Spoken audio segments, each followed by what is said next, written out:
नमस्कार।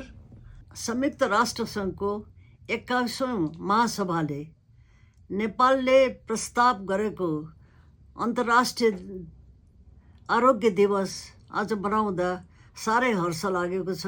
यसमा भास्कर तेजश्री स्मृति प्रतिष्ठानको तर्फबाट सबैलाई शुभकामना र बधाई पनि दिन चाहन्छु। यो दिवसले हाम्रो एउटा कठोर वास्तविकतालाई देखाउँछ। त्यो भनेको आज हाम्रा अस्पतालहरूमा कष्टकर र खासै खर्चिलो रोगले पीडित बिरामीहरूले भरिएका छन्। तर हामीलाई यो पनि थाहा छ कि यस्ता रोगहरूको 80% हामीले घटाउन सक्छौँ र त्यसको उपाय भनेको स्वस्थ जीवनशैली हो।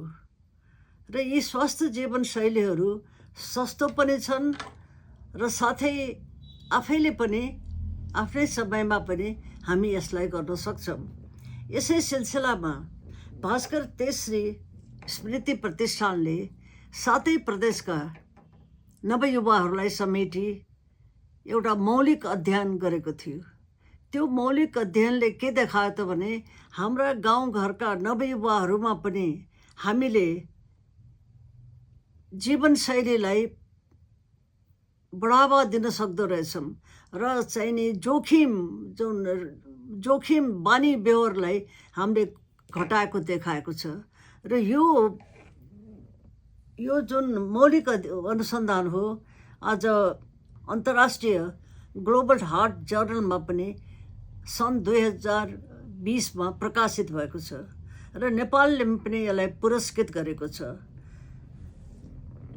अहिलेको सरकारको नसर्ने रोगको रोकथाम गर्ने बाचा प्रशंसनीय छ।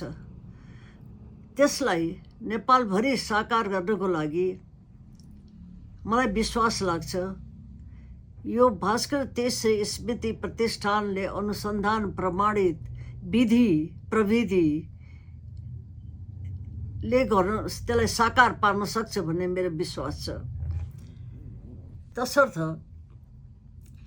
यो स्वास्थ्य जीवनशैलीलाई देशव्यापी रूपमा कार्यान्वयन गर्न, खास गरिकन आजको अन्तर्राष्ट्रिय आरोग्य दिवसलाई कार्यान्वयन गर्नको लागि यो अत्यन्त महत्त्वपूर्ण प्रविधि हो र यसमा म सबै सरकारवाला साथीहरूसँग सहयोगको बलियो हातेमालोको अनुरोध पनि गर्छु। धन्यवाद। नमस्कार।